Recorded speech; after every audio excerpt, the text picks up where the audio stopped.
Deepavali special gulab jamun. இப்போது 2 packet gulab jamun மாவு எடுத்திருக்கேன். தண்ணி சேர்த்து பிசைஞ்சிக்கலாம். அதுக்கு முன்னாடி சீரக பாகுக்கு 2 செம்பு தண்ணி எடுத்திருக்கேன். இதுக்கு வந்து நம்ம 1 கிலோ ஜீனி சேர்த்துக்கலாம். தண்ணி நல்லா காயட்டும், நம்ம மாவு பிணைஞ்சு எடுத்துக்கலாம். ஒரு அரை செம்பு தண்ணி சேர்த்துக்கலாம். தண்ணி கொஞ்சம் கொஞ்சமாக சேர்த்துக்கோங்க, அதிகமாக சேர்த்துக்கிட்டா நமக்கு தண்ணி அதிகமாக போயிடும். நல்லா பிணைஞ்சு எடுத்துக்கலாம். அரை செம்பு சேர்த்துக்காதீங்க, 2 டம்ளர் சேர்த்துக்கோங்க, தண்ணி அதிகமாக போயிடும். நல்லா பிணைஞ்சு சப்பாத்தி மாவு பதத்துக்கு பிணைஞ்சு எடுத்துக்கோங்க ஃப்ரெண்ட்ஸ். பாருங்கள், சப்பாத்தி மாவு பதத்துக்கு பிணைஞ்சு எடுத்துருக்கோம். லைட்டாக ஒரு அரை ஸ்பூன் ஆயில் சேர்த்துக்கலாம்.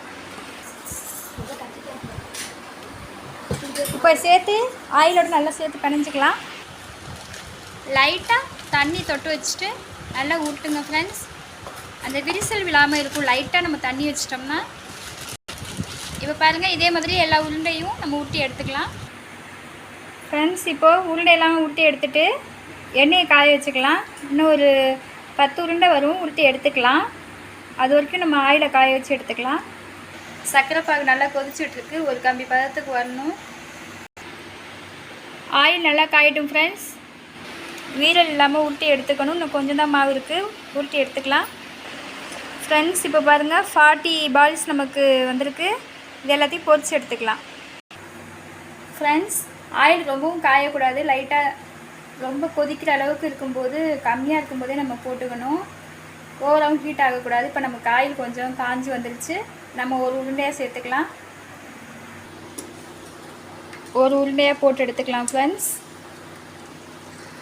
நமக்கு சீரக பாகு ரெடி ஆகிடுச்சு. இப்போ அடுப்பு ஆஃப் பண்ணிக்கலாம். இது நல்லா ஆறட்டும். சூடாக போட்டிங்கன்னா வெடிச்சிடும். பால்ஸ்லாம் தனித்தனியாக பிரிஞ்சு வந்துடும். இப்படி ஒவ்வொரு பால்ஸாக உள்ளே சேர்த்துக்கலாம்.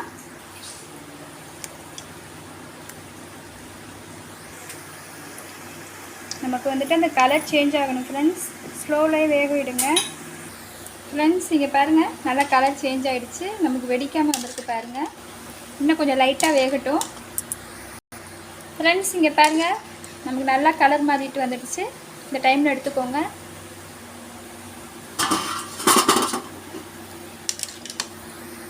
இப்போ பேலன்ஸ் இருக்கிற உருண்டையும் சேர்த்துக்கலாம். ஆயில் ரொம்ப ஹீட் ஆகிடுச்சு, சிம்மில் வச்சுக்கலாம். பாருங்கள், போட்டோடனே கலர் சேஞ்ச் ஆகுது. இப்போ நமக்கு சர்க்கரை பாகு ரெடியாக இருக்குது. ஆனால் சூடாக இருக்குது. சூடாக இருக்க டைமில் போட்டிங்கன்னா நமக்கு குலோப்ஜாம் வந்து வெடித்து வந்துடும். உடையாமல் இருக்கணும்னா அந்த சர்க்கரை பாகு ஆறணும், வெயிட் பண்ணுவோம் ஃப்ரெண்ட்ஸ். சர்க்கரை பாகு நமக்கு ஆடிடுச்சு. நம்ம வந்துட்டு இப்போ பொரிச்சு வச்ச குலோப்ஜாம் சேர்த்துக்கலாம் ஃப்ரெண்ட்ஸ். மீதி குலோப்ஜாமுன் நமக்கு வெந்து வந்துடுச்சு, எடுத்துக்கலாம் ஃப்ரெண்ட்ஸ். இங்கே பாருங்கள், பேலன்ஸ் பால்ஸ் சேர்த்துக்கலாம். இது நல்லா ஊறட்டும். சீரக பாகில் ஒரு 2 hours ஊறட்டும். நமக்கு குலோப்ஜாம் ரெடி ஆகிடும் ஃப்ரெண்ட்ஸ்.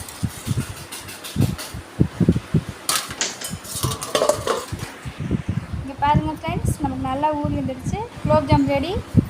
நீங்களும் வீட்டில் ட்ரை பண்ணுங்கள் ஃப்ரெண்ட்ஸ். தீபாவளிக்கு ரொம்ப ஈஸியான ரெசிபி.